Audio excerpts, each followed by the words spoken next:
The last speaker couldn't come to India because of visa issues, but he has sent a recording.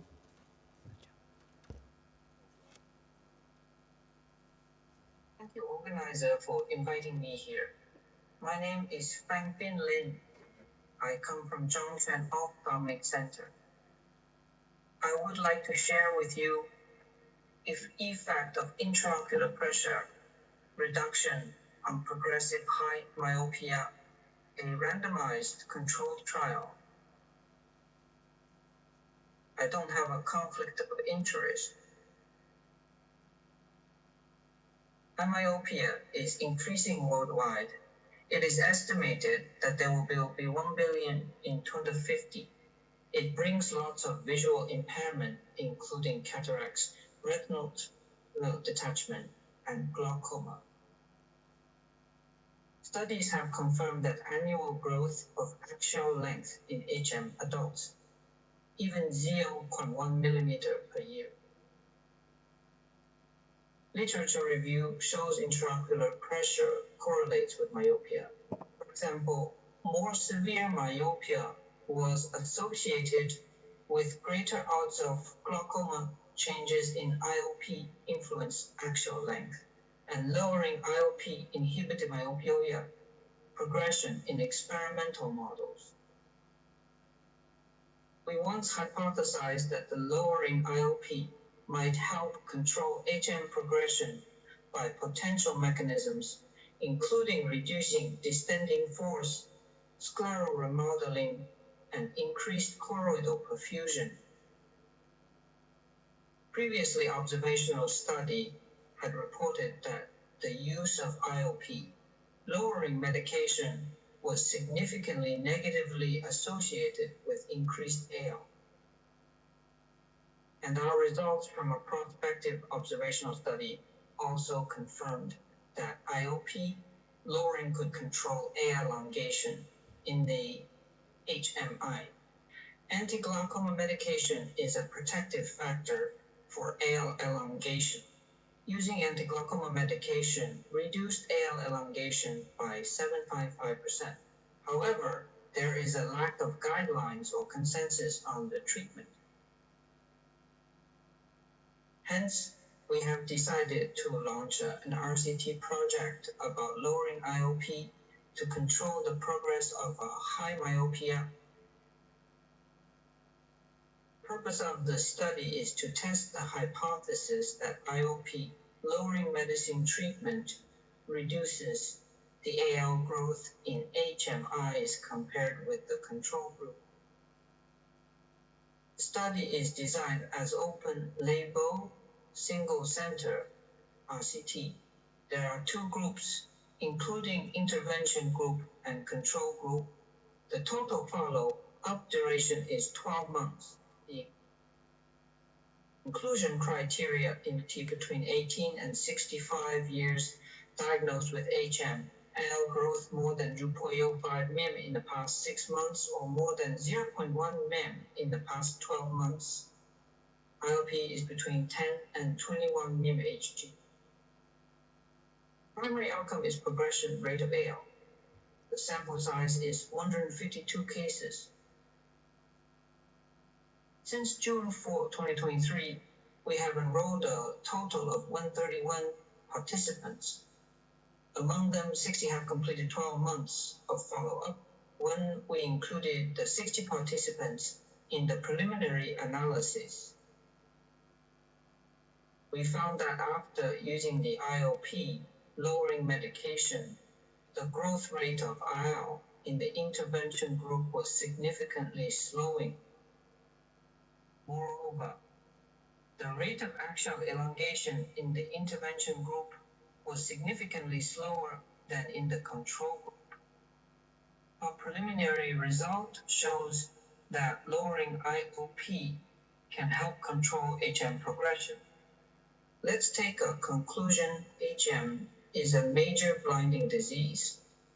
There are no established guidelines or consensus on the treatment of axial elongation in clinical practice.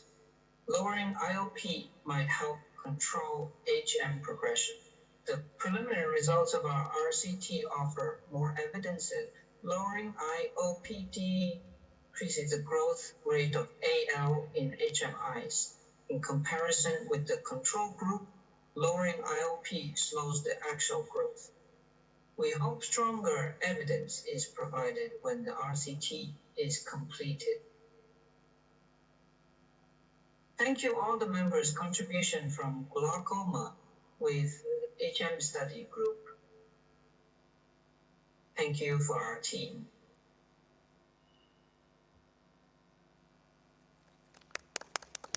Thank you. Very short talk. Okay. I think we now have some time for discussion for any of the speakers, if anybody has any questions. Yes, thank you. I have a question to Anton Homer. Very nice presentation, and I agree that we lower the intraocular pressure in normal tangent glaucoma, but we sometimes face progression cases, even though we lower the pressure with medication. In that case, my question is, do you do surgery on normal tangent glaucoma? The second question is, if you do, what kind of surgery do you prefer? Trabeculectomy with mitomycin C, or MIGS, or other surgeries? Thank you very much for this interesting question. The thing is, it depends on the IOP level where the progression is. If this patient has an IOP level of, let's say, 10 to 12 millimeters of mercury, we are not so interested into trabeculectomy or any surgery. If the pressure is 17 or something like that, then we consider surgery, and if it's surgery, then it's trabeculectomy with mitomycin C, because actually our target would be a pressure of 8 to 10, something like that, would be ideal. And this is something what you, in my mind, you cannot reach it with any mix, but you can reach it probably or maybe with a trabeculectomy. But if you have a patient who progresses with a level of 10, then I don't see any sense for the surgery, because you can only lose. I have a question regarding MIGS, that we have access to KDB and iStent, and I'm doing that routinely. With iStent, I see a drop of around 20%. In your institutes, what is your protocol of selecting the MIGS device? Because we have a deluge of so many. We have a hydrus use in India. So what has been your experience with iStent, hydrus, and other devices, and what's your protocol of selecting any one of them in your patients? So if I understand you correctly, which device do you use and how do you select them? Is that right? Okay. Maybe go Arthur first. Yeah, so I think in terms of which device to use, I think one of the things that was clear from the ophthalmic technology assessment is that it doesn't matter. Any of those trabecular devices will provide approximately the same IOP reduction and reduction in medication. So whichever one you're comfortable with or able to get, it doesn't matter. Me personally, I probably use the iStent most frequently. But that's a personal choice. I think any of the trabecular devices will be similar in terms of efficacy. If I may add, I think the jury is still out, because the fact that we don't have an antifibrotic we can use in the eye, a lot of these trabecular meshwork MIGS or even suprachoroidal MIGS, although they might work initially, we have evidence that, especially in high-risk group, they don't last for very long. So the jury is still out because we don't have actually any drugs we can use at the moment. Pullman, in Chinese university? Yes. Which mix do you all use? Well, I use the iStent. We don't have hydrus. And sometimes, well, for the angle closure, actually, a lot of the time, if you just do some GSL, it actually works fairly well. But usually for us, so the mix, we do the iStent, and for the the platforming one, we have stent and also microshunt. And what? Sorry. What was that? Stent and microshunt. Stent and microshunt for the PreserFlow, for the platforming. So both Zen and PreserFlow. Yeah. Yeah. In SNEC, we only use the iStent and the hydrus, and we have the PreserFlow. We don't use Zen anymore. Yeah. So those are the mix that we have. Tony? I want to add to the previous question as well, because I've forgotten that we do not make any mix anymore because we think 1 millimeter of mercury IOP lowering for 1,000 euro is just too expensive. It makes no sense. But what we do are the MIPS, and we are definitely differentiating mix and MIPS. MIPS are the ones with the bleb. That means this is the microshunt or the XEN. We personally, in Austria, I can speak for the others more or less as well, mainly use the microshunt because it has the advantage that you can make afterwards something if the pressure is too low or too high. You can modulate it. With the mix, you cannot do anything. But of course, you have to consider that you can have complications with the microshunt as well. You can have hypotony, for example, as well.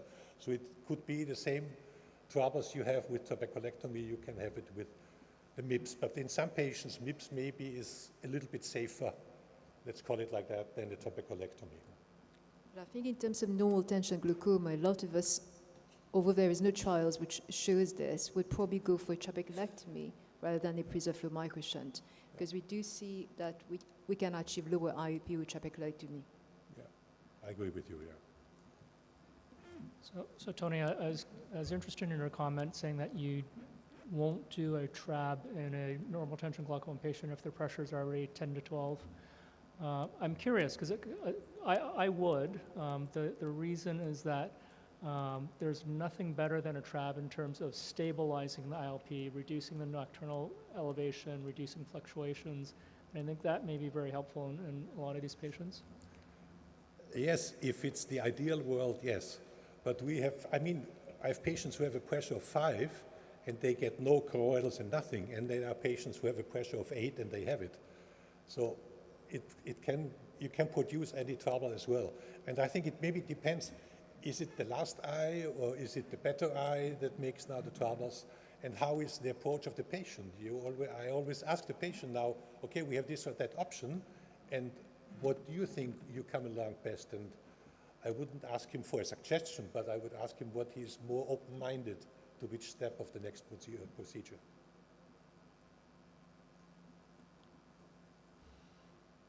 May I also ask, one of those very troubling patients where you have full dose medications and they are already at 10, they're progressing.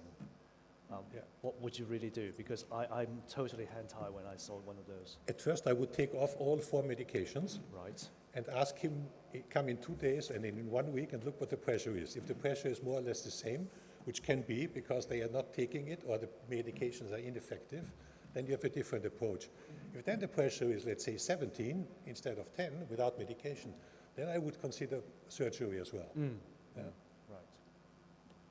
Because then you have the advantage to get rid of the medication too.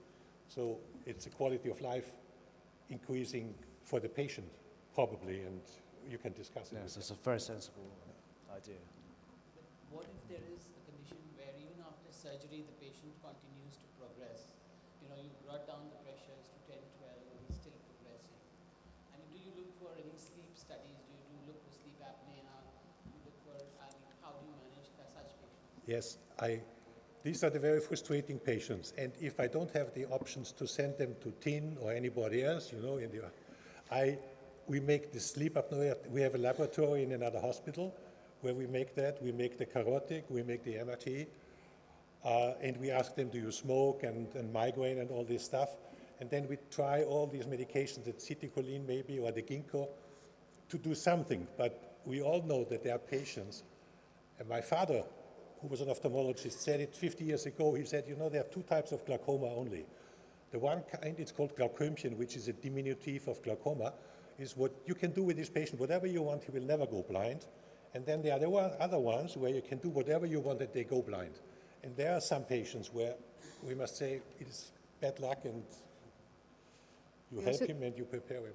We also currently have a clinical trial for nicotinamide, so trying potential neuroprotection in those patients, but the trial results is not out yet. Yeah. But from the preclinical evidence, there might be some benefit in using neuroprotection, like in nicotinamide. Yeah. Okay. Thank you for attending